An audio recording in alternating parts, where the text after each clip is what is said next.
저는 그들보다 품격도 떨어지지만 네.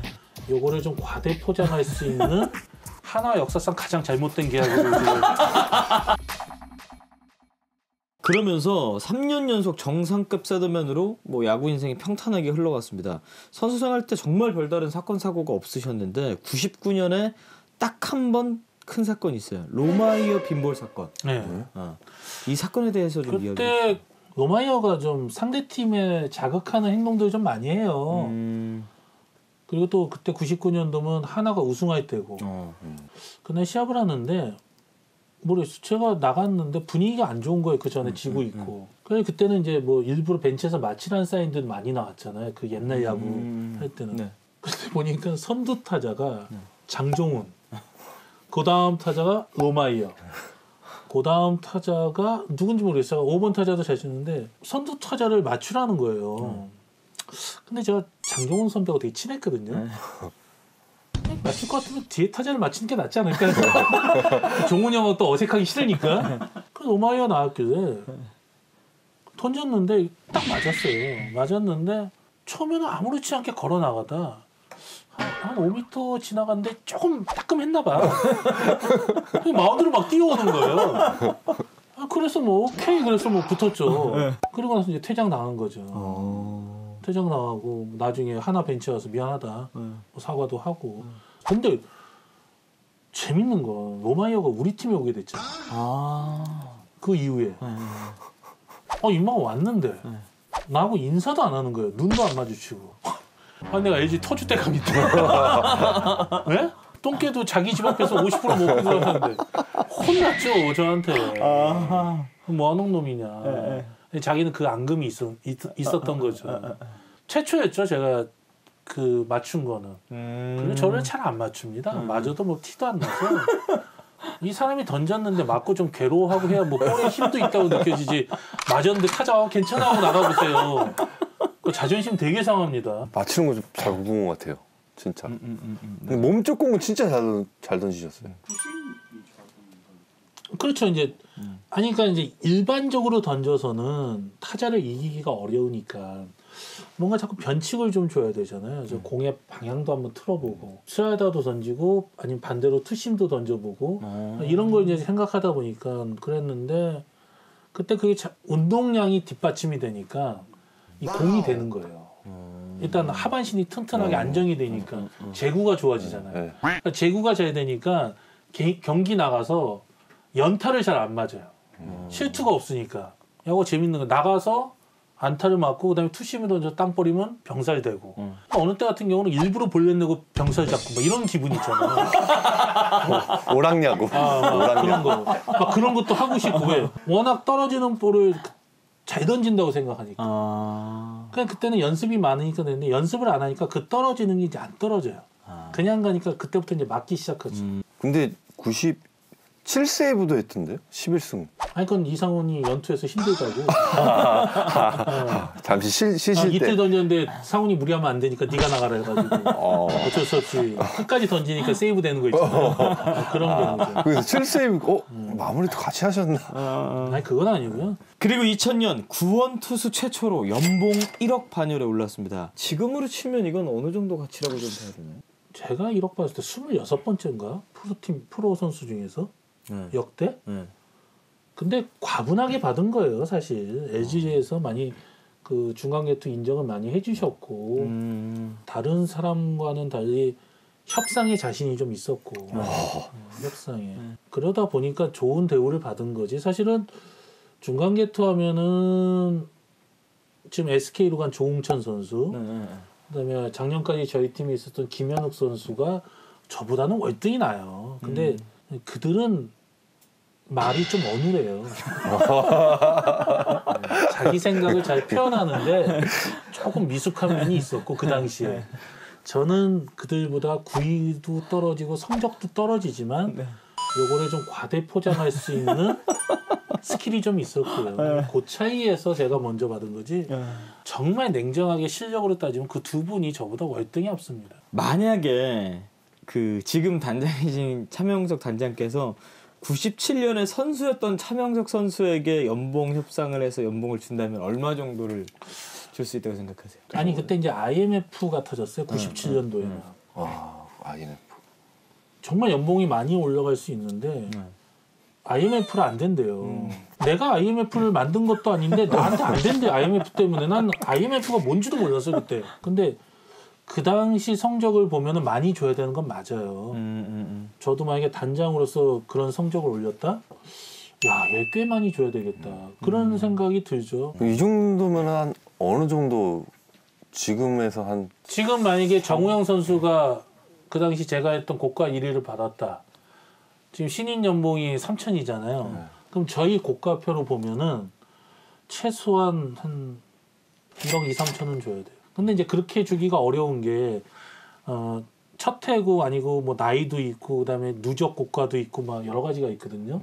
그러다 보니까 좀 어느 정도 선은 맞추죠. 그럼 뭐 저보다 잘했던 이상훈 위원 같은 경우는 정말 많이 받았어야죠. 그런데 연봉 1억 투수가 된 지 2년 후에 갑작스러운 방출 통보가 있었습니다. 네. 그 2년 동안 무슨 일이 있었나요? 그때 김성근 감독님이 감독이 되셨죠. 보니까 열심히도 안 하고 말은 많고 넌 그만해야 되겠다.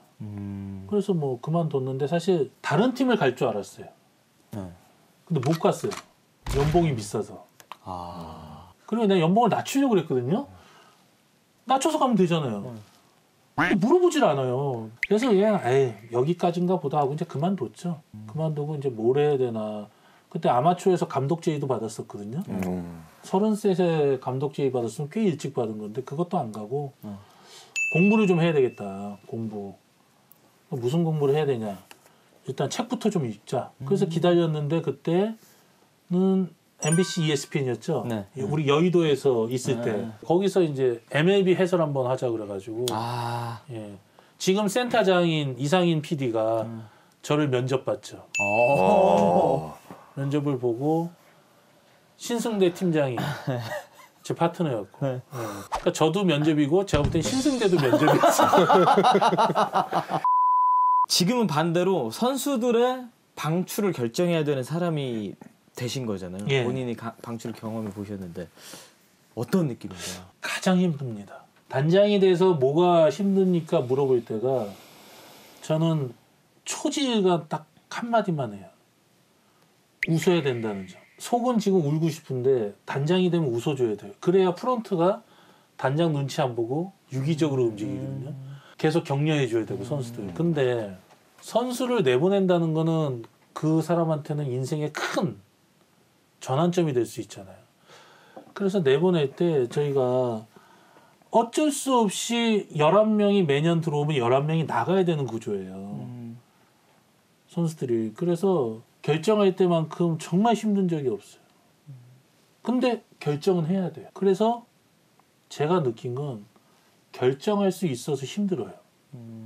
사람들은 내가 결정권자가 되고 싶어 하는데 결정을 할 수 있다는 점이 너무 힘들어요. 내 결정에 따라 움직이니까.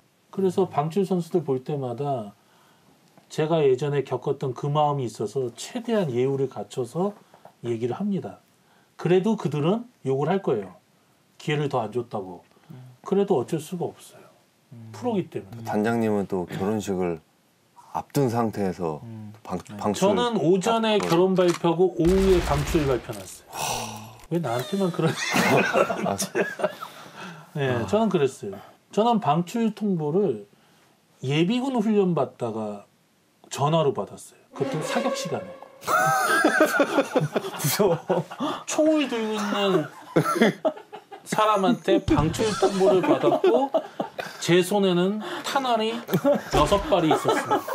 이 상황 아십니까? 총은 격발로 돼 있는데 제 손은 자동으로 이미 손가락이 갔어요. 저는 어떻게 내 인생은 왜 그런지 그냥 그런 심정을 누구보다도 잘 알죠 제가. 정민철 작년에 조금 힘든 거 가지고 나한테 형 나 너무 힘들어요 막 그거 조금 나는 정말 인생이 이렇게 파란만장한데. 근데 저한테 방출 통보 하실 때는 슬프셨습니까? 이거는 방출 통보가 아니라 본인을 위해서 해준 거잖아요. 이렇게 여기 뭐 어깨도 아프지 더 이상 있어봤자. 근데 제가 심수창 위원을 내보내면서 본인이 원했으면 스카우터나 프론트 경험을 좀 시켜주려고 했어요. 그리고 프론트 경험한 다음에 한 1년, 2년 지나면 제가 코치로 전환을 시키는 그런 생각을 가졌는데 본인이 방송 쪽에 조금 아무래도 관심이 더 많더라고요. 그러니까 이제 와서 그런 얘기를 하는 거예요. 자꾸 프로에서 자기를 원한다. 뭐 기회를 많이 주겠다. 재수없잖아요. 잘생긴 놈들 와서 막 잘난 척하니까. 자기는 방송이 보장된다 막 이런 식으로. 근데 그러면 내가 하는 건 좋은데 해설위원을 하면서 해라. 얘기를 해줬는데 다행히 엠스플에서 해설로 채용을 해주셔가지고 훨씬 더 잘 됐죠. 심수창 위원 같은 경우는 저랑 방출되는 기분이 완전 다르잖아요. 여기는 FA도 한 선수예요. 그렇죠. 예.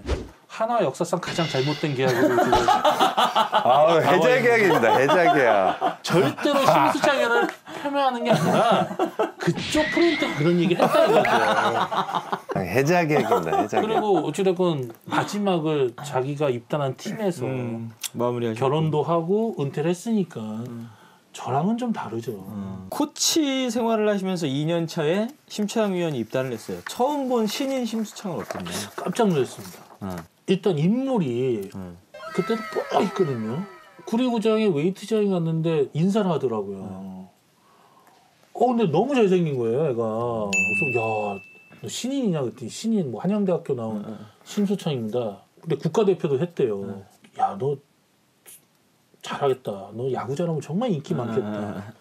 그래서 제가 그래서 신인들 오면 시키는 게 있는데 너 팔굽혀펴기 한번 해봐. 100개. 100개를 하는 거예요. 원래 100개 못 하거든요. 근데 100개를 하는 거예요. 그래서 아니 한 이소룡 같은 애가 나와가지고 무대에 나가가지고 그때 노예팀 같은 거 하는데 손가락 3개로 팔굽혀펴기를 막 해요. 저기 저기 있네. 아 그게 심창 위원이었어요? 아 이소룡이. 근데 심지어 50만 원에 팔렸어. 그게 부러웠어 나. 얜 된다. 근데 얜 뜬다. 분명히 뜬다. 근데 그때 처음 느꼈죠. 푸시업하고 공은 관계가 없구나. 아프지만 않는 거구나. 사실 그때 해변 가려고. 해변가 가려고 그렇게 막 해변 웨이트를 한 겁니다. 죄송해요. 지금 와서야 제가 밝히는데. 아니 그 인물이 좋은 투수들이 몇 명 있어요. 그 전에 우규민 선수도 인물이 좋았고 이대영 그다음에 장진용. 진용. 네, 장진용 코치도 인물이 좋았고 심창현이 81년생이고 우규민 그 이대영 여기가 83년, 84년, 네. 85년 고또리에서 제일 못생긴 건 봉준근이에요. 그러면 그 시절에 심창 위원이 그 기억하고 있는 차명석 코치는 어떤 코치셨어요? 일단은 저는 신인이고 좀 어려웠는데 그래도 얘기를 많이 들어준 코치님. 그리고 9월달 되면 항상 얘기하시는 게 있어요. 나 올해 위기다. 이번에 구단 나갈 것 같다. 그 다음 년도 9월달 되면 또 그래요. 수창아, 나 위기다. 잘리고. 그 다음부터 압니다. 5년, 6년, 7년, 8년 맨날 위기다. 작년에도 위기다, 수창아. 그거를 20년째 얘기해요. 올해 제일 큰 위기였어요. 심창 위원이 18연패 할 때도 계셨는데 그 지켜보는 마음은 어떠셨어요? 아니 그럴 줄 알았어요. 아니 그냥 지면 진다고 이렇게 좀 초연하게 있어야 되는데 너무 티를 내는 거예요. 뭐 온갖 악재가 다 꼈다는 둥 뭐 제발 좀 안 그랬으면 좋겠는데 어떻게 연승한 투수보다 연패한 투수가 더 부각되는 거였잖아요. 그 제가 기억으로는 넥센에 있을 때 부산 가서 깨지 않았습니까? 네, 맞습니다. 그 세레모니도 막 이렇게 넥센 선수들이 해주고 네. 그럼 왜 해줬겠어요? 그 전에 그렇게 얘기를 했을 거 아니에요. 나 너무 힘들다. 뭐 야구를 그만해야 되냐. 운이 없다. 제가 제발 그런 얘기 하지 말라 그랬거든요. 진짜 가서 맨날 얘기하는 거예요. 이제 차명석 단장의 해설위원 시절 이야기를 또 한번 해보도록 하겠습니다. 해설위원을 하면서 느낀 그 해설위원 그 역할에 대해서 어떻게 생각을 하고 계시나요? 굉장히 고민이 많았어요. MLB 해설을 처음 하는데 많은 사람들이 반대했거든요.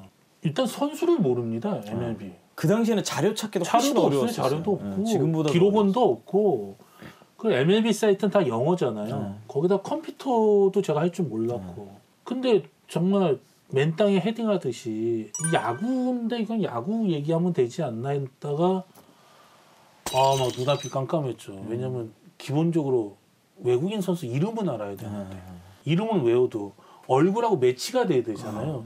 화면에 누구 비쳤는데 이름은 알고 있어도 그 얼굴을 처음 보니까 누군지 모르잖아요. 근데 신승대도 모르네? 아니 아나운서가 준비도 안 해와요. 신승대 팀장. 그래놓고 나한테 준비 안 했다 뭐라 하고. 난 그래서 굉장히 경력이 많은 아나운서한테 3개월 됐대요. 난 어이가 없어가지고 그 당시 생각하면은 진짜 어려웠을 것 같아요. 해설 한번 해봤잖아 작년에. 정말 아무것도 모르고 준비 안 해오면 준비해와도 몰라요. 준비해와도 그 MLB를 많이 안 봤기 때문에. 공부를 무슨 공부를 좀 많이 하셨어요? 진짜 개인적으로 좀 궁금해요. 아무것도 아닌 제 자신의 자존심인데 운동선수가 무식하다는 소리를 듣기가 싫은 거예요. 왜 그런 거 있었잖아요. 근데 MLB 사이트는 전부 다 영어잖아요. 가뜩이나 영어를 못하는데 PD가 보도 자료라고 하면서 줘요. 다 영어예요. 근데 분명히 내가 영어 못하는 거 알 것 같은데 영어로 된 걸 줘요. 그럼 제가 이걸 딱 보고 이거 좀 번역 좀 해주세요 뭐 이래야 되는데 그게 너무 싫은 거야. 딱 보고 내용 좋네? 이거 그대로 하면 되죠? 그럼 PD가 긴가민가 해요. 긴가민가. 영어를 할 줄 아나? 영어를 사실 못하는데. 그래서 이제 그날은 그렇게 하고 이 대본을 갖고 가요 집에. 집에 가서 이제 이걸 다 풀어보는 거예요. 그 보도 자료들을 예, 이게 과연 무슨 다 뜻인지. 번역을. 예, 하루 종일. 그래서 한 6개월 지나니까 조금 좀 알겠더라고요. 아주 조금. 그러면서 방송을 했죠. 그때 PD가 이상인 센터장. 지금이야 센터장인데 그때 거기도 1년 차인가 그랬어. 맞아. 알죠? 1년 차 PD 뭐 하는지.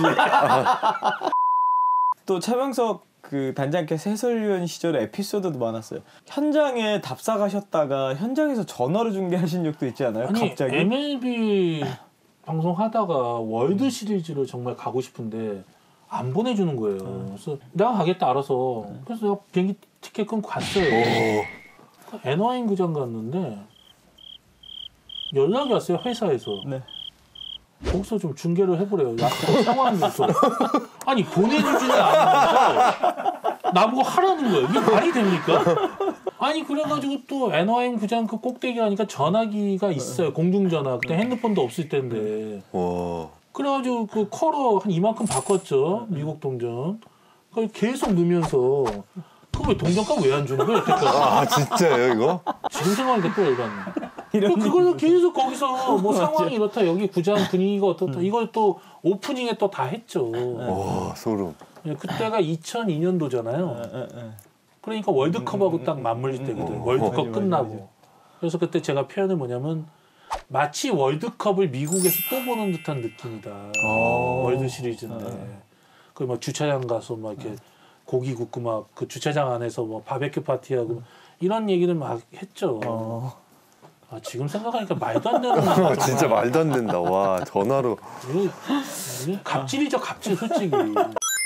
그 강남역에 가면 그 왜 배팅 게이지 500원 네. 붙이는 데 있죠. 공 날라오잖아요. 고등학교 때 방망이 연습해봤어요? 네. 치다 보면 간혹 그 잘 맞아서 왜 그 피칭 머신 그 구멍으로 들어가는 경우도 간혹 있잖아요. 그렇죠. 그러니까 나는 거기서 치면 쳐서 구멍에 넣어. 그러면 거기서 공이 또 와. 그럼 주고받고. 말도 안 돼.